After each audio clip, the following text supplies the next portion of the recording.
And hello, X-Men fans, and welcome back to another episode of the Zone TV Movie Entertainment with me, your host, Jonathan, once again bringing you my thoughts and review for today's episode of X-Men 97, Season 2, Episode 6. So, if you have not caught up yet, spoilers ahead, and let's talk about it. By the way, this episode is not much on big spoilers here, so nothing big or major tragedy happening, although the ending sets up something pretty interesting moving forward, so we can see that happening. So let's talk about it. So we all know episode 4 was the big heavy hitter. Apocalypse in the past kills Magneto, and right now Charles, he's at a space right now that he can't comprehend. You know, him and Magneto are so polar opposites, but they connect. You know, Magneto, all he cares about is his mutant brothers and sisters. He cares about their freedom. He cares about their rights and all that stuff. Charles is the opposite. He believes in both humanity and mutants can work together and be in peace together. Polar opposites, like I said. If one's gone, what can the other one do? Can the other one still believe in that cause? Can he still believe that humanity can be trusted, can be friendly to mutants? Only time will tell, but right now he's struggling with it. So he goes to the danger room and he continues, has some scenarios of how to, comprehend what happened.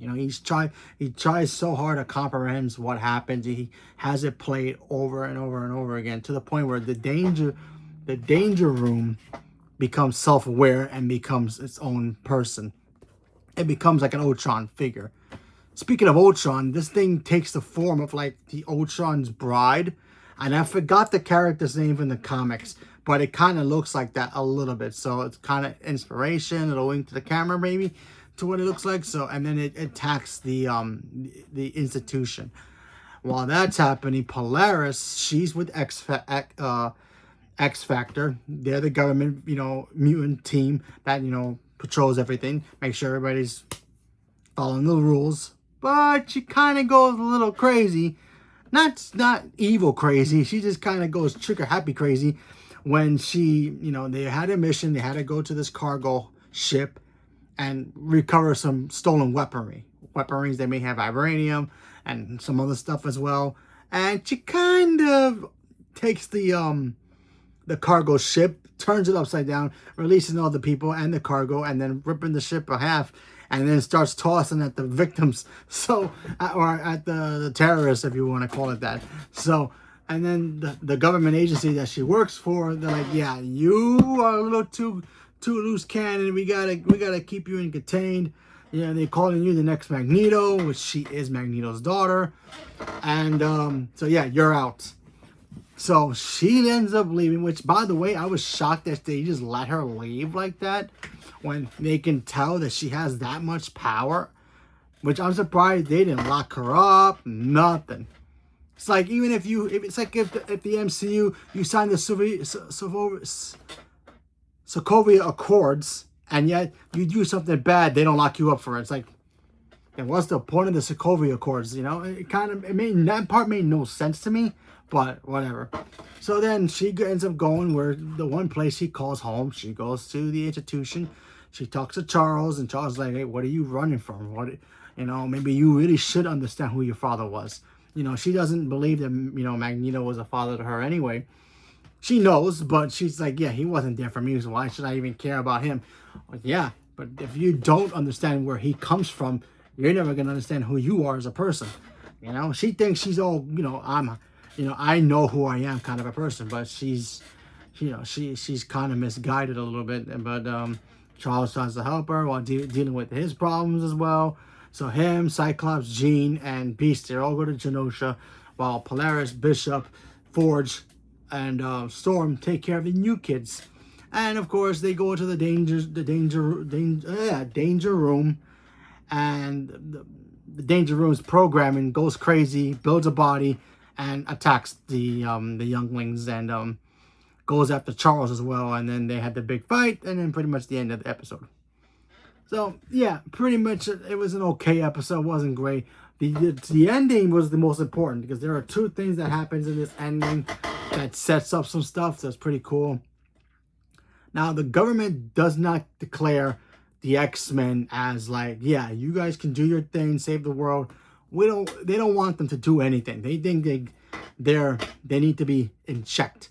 So, you know, they send their own teams. If an X-Men does this thing, they send their team just to keep an eye on them, make sure they don't really do anything bad or crazy or stupid. But now they're at a point where it's like, yeah, we don't want you guys doing anything.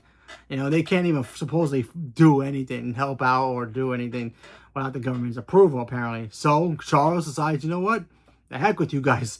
I'm going to build my own freaking company called, I think it's called X Corp. I think it's called X Corp. I could be wrong about that, but anyway, they build this organization, and now they're pretty much working in international waters, basically being, you know, outside of the jurisdiction where they can't be.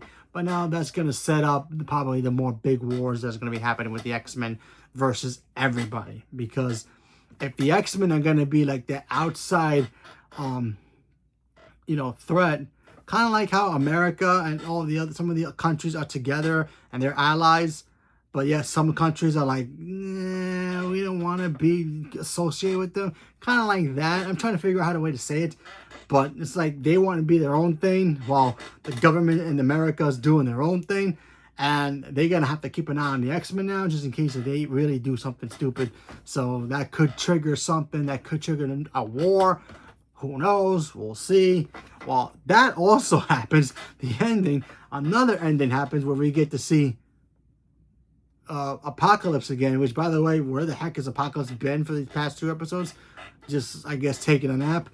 He comes in and he reanimates something, and he reanimates Gambit, which we all knew Gambit was going to come back eventually. So now Gambit's officially a horseman, which is kind of cool.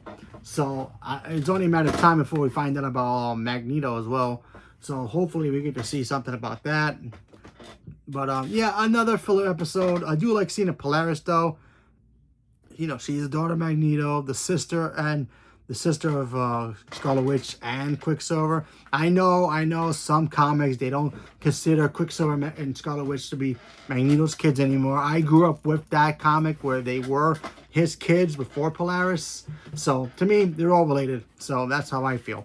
But anyway, because they're always changing it. I hate when they do that. One comic, they're related. Another comic, they're not even related anymore. It's like too much. Anyway, so yeah, I really like Polaris. Her powers are freaking incredible. She's just like her father, but she also has like the heart of gold, kind of like, you know, Professor X. So she's got the best of both of them, you know. She's got the powers of Magneto, but she's got the kindness and like the awareness that Charles has. She may be, you know, she may go trigger a little bit outside of it some time, but eventually she will do the right thing and help people when she needs to. So she did a really good thing here. She ended up helping the new kids. You know, she thinks, you know, Magneto wasn't there for her, but now she kind of understands what he was going through a little bit when they ended up stopping that, I call it the bride of Ultron, because she kind of looked like she had the body. Maybe a little wink to the camera, but who knows? That could be a thing in Vision Quest. We have to wait and see. But yeah, I thought this episode was okay. A little bit better than the last episode, even though Wolverine is my second favorite Marvel character behind Spider-Man. But yeah, I just yeah, it was just an okay episode. It wasn't crazy and it wasn't big either. So, you know, I am excited for next week's episode to see Apocalypse again. Hopefully, we'll see, or something in that vein with him, and maybe the new Horseman. Maybe we'll find out what happened to Magneto as well, but only time will tell. So leave a comment below. Let me know what you guys thought about this episode. Did you guys like this episode? Not like this episode? Skipped it because you're waiting for the Apocalypse stuff to come back on. Whatever it is, leave me a comment below. Let me know. Stay tuned for more. Thank you very much, and have a good night.